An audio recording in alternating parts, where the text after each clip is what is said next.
कि मजाक है, कुछ दिन चलेगा, बंद हो जाएगा। ना टीवी बंद हुई, ना कंप्यूटर का प्रोलिफरेशन जितना हुआ वो इमेजिन नहीं किया जा सकता था। और सेम बात है इसको लेके। तो स्टीव जॉब्स जो हैं, स्टीव जॉब्स का नाम सुना है? काफी लोगों ने सुना होगा। एप्पल के फाउंडर थे। अब बहुत सारे लोगों के हाथ में एप्पल का फोन रहता है। तो उनकी जीवनी में पढ़ रही थी, उनका एक बहुत फेमस स्टेटमेंट ये था कि बहुत बार लोगों को पता नहीं होता है कि उनको क्या चाहिए, और उनको एक विजनरी को बताना पड़ता है कि उनको ये चाहिए। और ये वही विजनरी थे जिन्होंने सबसे पहले स्मार्टफोन बनाना शुरू किया। और आज हम अपनी जिंदगी को इमेजिन नहीं कर सकते हैं विदाउट स्मार्टफोन। तो विजनरी आइडिया जो लोग होते हैं वो लगातार ये सोचते हैं कि अधिकतर लोगों को तो जैसे ट्रेडिशनली जीवन जीते आ रहे हैं, ट्रेडिशनली कोई कार्य करते आ रहे हैं, वो उसी पे करना पसंद करते हैं और उसमें कोई बुराई भी नहीं है। लेकिन हम मनुष्य पैदा हुए हैं तो हमारा विकासशील और परिवर्तनशील दोनों होना बहुत आवश्यक है। और कई बार वो विजन जो होता है ना, वो ऐसा नहीं कि विजन एक सामूहिक चीज होती है। विजन हमेशा एक व्यक्तिगत चीज होती है। किसी एक व्यक्ति के दिमाग में विजन आता है और वो टेक्नोलॉजिकल डेवलपमेंट करता है, फिर उस टेक्नोलॉजिकल डेवलपमेंट के आधार पे साइंटिफिक डिस्कवरीज होती हैं, या उल्टा होता है, साइंटिफिक डिस्कवरी के आधार पे टेक्नोलॉजिकल डेवलपमेंट होते हैं। फिर उसके बाद धीरे धीरे वो चीज टेकअप होती है, और अगर उसका अच्छे से प्रोलिफरेशन हो जाए, उसके बारे में अच्छे से बता दिया जाए, समझा दिया जाए लोगों को, कुछ चीजें तो नेचुरली टेकअप हो जाती है जैसे कि ये फोन, और कुछ चीजें थोड़ा समय लेती है जैसे कि पोलियो की वैक्सीन, है ना। उसमें हमको जा जाके लोगों को बोलना पड़ा कि ये आपके लिए लाभकारी है। अब मैं खाद की बात तो कर ही नहीं रही हूँ, घुमा के मैंने बातें पूरी दूसरी कर दी। ऐसा क्यों हुआ? क्योंकि मैं बोलना सिर्फ ये चाह रही थी कि आप और मैं, हम हमेशा लगातार ये देख रहे हैं कि हम बोलते हैं कि सो एंड सो खाद यूज करो। इनफैक्ट आज जिस यूरिया और डीएपी के लिए किसान लड़ रहा है कि हमें बस यही चाहिए, 1973-74 और जब हरित क्रांति हमारे देश में आई, तब इवन इसका विरोध था। डंडे लेके खड़े होते थे किसान, गुस्सों में तो मारे। हाँ, तब इवन इसका विरोध था।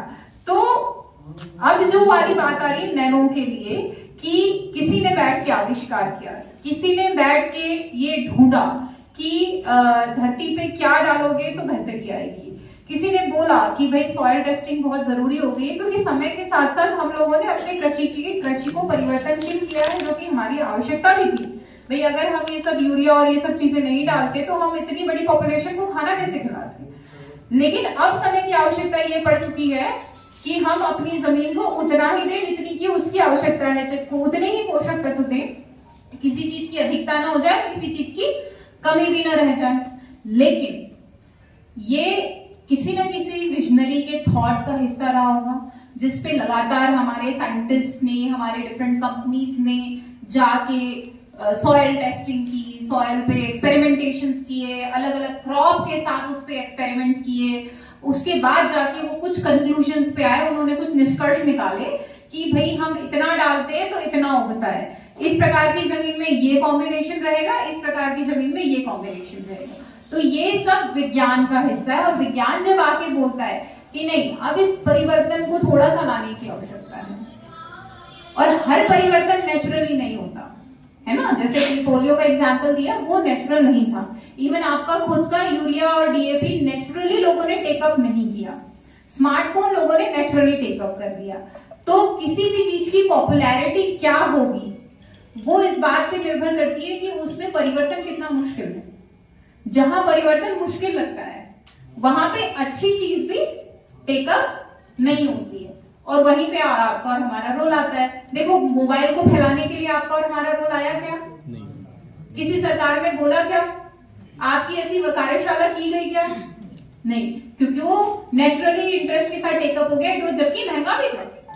ऐसा नहीं है कि 1000 रुपए में मिलना शुरू हो गया, महंगा भी, फिर भी टेकअप हो गया। लेकिन जो अननेचुरली टेकअप करने वाली चीज थी, मस्ट थी, उसके लिए आपकी और मेरी कार्यशालाएं की गई।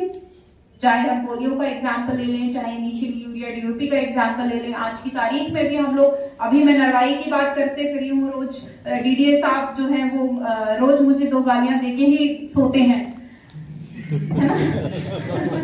हमारी वीजा भी है इस जिले में कि हम नरवाई पे लगे पड़े हैं। तो नुकसान और फायदे सबको पता होते हैं, लेकिन फिर भी कुछ परिवर्तन ऐसे होते हैं जिसके लिए हमें कार्यशालाओं की आवश्यकता होती है, जिसके लिए हमें वो हनुमान जी बनना पड़ता है जो मुद्रिका लेके जाए, है ना।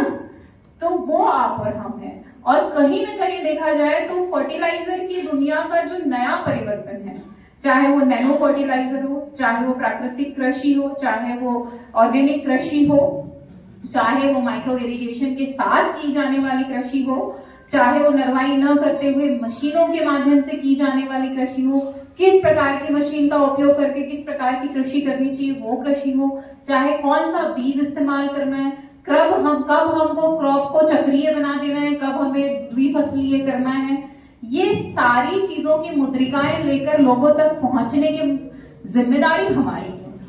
क्योंकि कृषि एक ऐसा सेक्टर है जिसमें लोगों को ऐसा नहीं है कि जानकारी नहीं है। जानकारी आज के इस सूचना तंत्र में बहुत तेजी से लोगों तक पहुंच जाती है, लेकिन परिवर्तन मुश्किल है।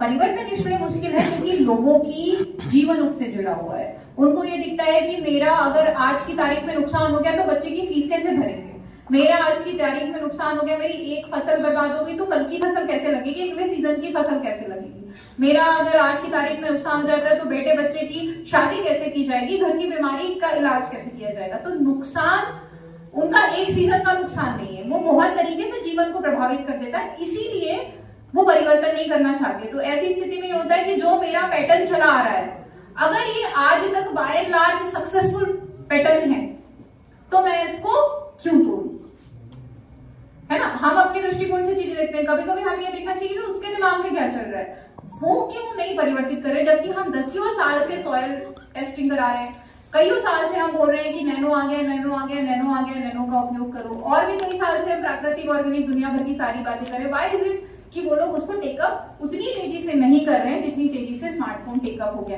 क्यों? क्योंकि ये परिवर्तन उनके लिए रिस्क की श्रेणी में आएगा, और इसीलिए आपका और हमारा रोल बड़ा इंपॉर्टेंट हो जाता है। हमें किसी प्रोडक्ट को सिर्फ पुश नहीं करना है। अब जैसे आपने इतने अच्छे से ये दिखाया, हमें उसको एक्सपेरिमेंट को उनके सामने प्रत्यक्ष दर्शित करके दिखाना पड़ेगा कि साहब ये फायदा है। आप पूरे में मत करिए, आप 1 हेक्टेयर में करके देख लीजिए, आप 1 एकड़ में करके देख लीजिए, लेकिन आप करके तो देखिए, है ना।